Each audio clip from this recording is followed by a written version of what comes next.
Assalamualaikum warahmatullahi wabarakatuh. Siapa yang tidak kenal dengan Bapak Proklamator Indonesia? Beliau adalah Insinyur Soekarno atau sering dipanggil dengan Bung Karno. Bung Karno lahir di Blitar, Jawa Timur, 6 Juni 1901. Kemudian beliau meninggal di Jakarta pada tanggal 21 Juni 1970 pada umur 69 tahun. Bung Karno adalah Presiden Indonesia pertama yang menjabat dari tahun 1945 hingga 1966. Ia merupakan sosok proklamator kemerdekaan Indonesia bersama sahabatnya Muhammad Hatta yang berlangsung pada tanggal 17 Agustus 1945. Soekarno dilahirkan dengan seorang ayah yang bernama Raden Sokomi Susrodiharjo dan ibunya yaitu Ida Ayu Nyoman-Rai. Keduanya bertemu ketika Raden Sukomi yang merupakan seorang guru di sekolah dasar pribumi di Singaraja, Bali. Nyoman-Rai merupakan keturunan bangsawan dari Bali dan beragama Hindu, sedangkan Raden Sukomi sendiri beragama Islam. Mereka telah memiliki seorang putri bernama Sukarmini sebelum Soekarno lahir. Ketika kecil, Soekarno tinggal bersama kakeknya, yaitu Raden Harjo Kromo, di Tulung Agung, Jawa Timur. Selama hidupnya, Soekarno diketahui memiliki 9 istri. Yang pertama, Petari, menikah pada tahun 1921, pisah pada tahun 1923, dan tidak memiliki anak. Istri kedua Soekarno yaitu Inggit Bernasih, menikah pada tahun 1923, pisah 1942, memiliki 2 anak angkat yakni Ratna Juami dan Kartika.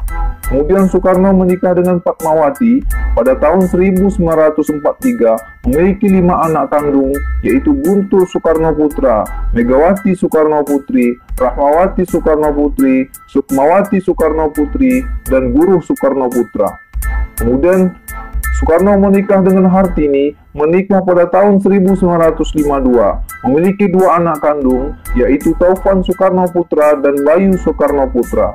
Kemudian Soekarno menikah dengan Kartini Manopo pada tahun 1963, memiliki 1 orang anak bernama Toto Soeawan Soekarno. Kemudian Soekarno menikah dengan Ratna Sari Dewi, menikah pada tahun 1962, memiliki 1 anak kandung, yakni Karina Kartika Sari Dewi Soekarno. Kemudian menikah dengan Haryati pada tahun 1963, memiliki 1 anak kandung bernama Ayu Gumbirowati. Kemudian Soekarno menikah dengan Yuri Kesanger, menikah pada tahun 1964, tidak memiliki anak. Kemudian menikah dengan Heldi Jafar, menikah pada tahun 1966, juga tidak memiliki anak.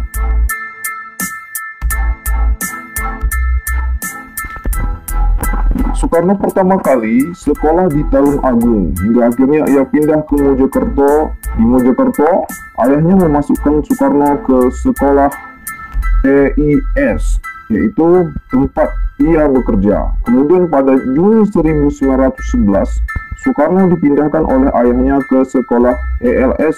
Kemudian setelah lulus pada tahun 1915, Soekarno melanjutkan pendidikannya di HBS, Surabaya, Jawa Timur. Di Surabaya, Soekarno banyak bertemu dengan para tokoh dari Serikat Islam, organisasi yang kala itu dipimpin oleh host Djoko Minoto yang juga memberi tumpangan ketika Soekarno tinggal di Surabaya.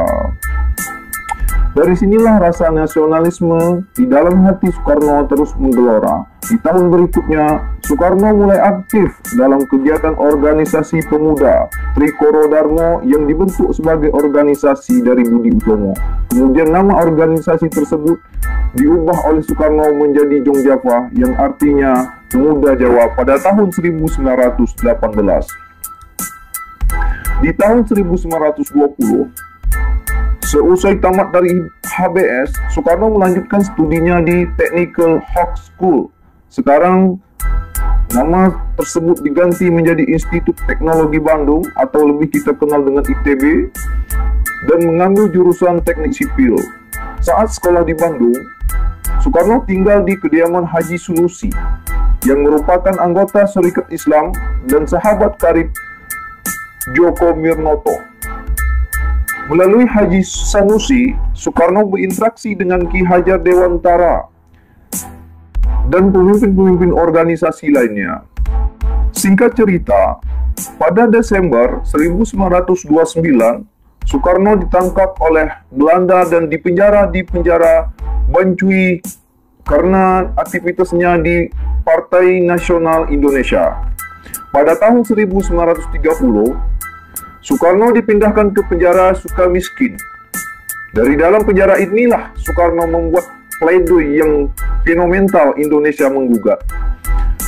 Soekarno dibebaskan pada tanggal 31 Desember 1931. Pada bulan Juli 1932, Soekarno bergabung dengan Partai Indonesia, disingkat dengan Pertindo, yang merupakan pecahan dari Partai Nasional Indonesia. Soekarno kembali ditangkap oleh Belanda pada tahun 1933 di bulan Agustus dan diasingkan ke Flores. Karena jauhnya tempat pengasingan, Soekarno hampir dilupakan oleh tokoh-tokoh nasional lainnya. Namun semangat Soekarno tetap membara, seperti tersirat dalam setiap suratnya kepada seorang guru Persatuan Islam yang bernama Ahmad Hasan pada tahun 1938 hingga tahun 1942. Soekarno diasingkan ke Provinsi Bengkulu. Soekarno baru benar-benar bebas setelah masa penjajahan Jepang pada tahun 1942. Soekarno mulai aktif mempersiapkan kemerdekaan Indonesia. Di antaranya adalah merumuskan Pancasila, merumuskan Undang-Undang Dasar 1945, dan dasar-dasar pemerintahan Indonesia, termasuk merumuskan naskah proklamasi kemerdekaan. Dengan begitu banyak perjuangan dan pengorbanan yang dilakukan oleh Soekarno dan kawan-kawan, pada tanggal 17 Agustus 1945, Indonesia memproklamirkan kemerdekaannya. Teks proklamasi secara langsung dibacakan oleh Soekarno, yang semenjak pagi telah memenuhi halaman rumahnya di Jalan Pangansaan Timur 56, Jakarta. Pada tanggal 18 Agustus 1945, Soekarno dan Muhammad Hatta diangkat oleh PPKI menjadi Presiden dan Wakil Presiden Republik Indonesia. Pada tanggal 29 Agustus 1945, pengangkatan Presiden Soekarno dan Wakil Presiden Muhammad Hatta dikukuhkan oleh KNIP. Kemudian pada hari Minggu 21 Juni 1970, Presiden Soekarno meninggal dunia di Rumah Sakit SPAD, yakni Rumah Sakit Pusat Angkatan Darat Gatot Subroto. Presiden Soekarno disembayangkan di Wisma Yaso, Jakarta, dan kemudian dimakamkan di Blitar, Jawa Timur. Insinyur Soekarno adalah seorang sosok pahlawan yang sejati. Dia tidak hanya diakui berjasa bagi bangsa sendiri, tapi juga memberikan pengabdiannya untuk kedamaian di dunia. Semua sepakat bahwa Insinyur Soekarno adalah seorang manusia yang tidak biasa, yang belum tentu dilahirkan kembali dalam waktu 1 abad. Insinyur Soekarno adalah bapak bangsa yang tidak akan tergantikan. Jayalah selalu Indonesia.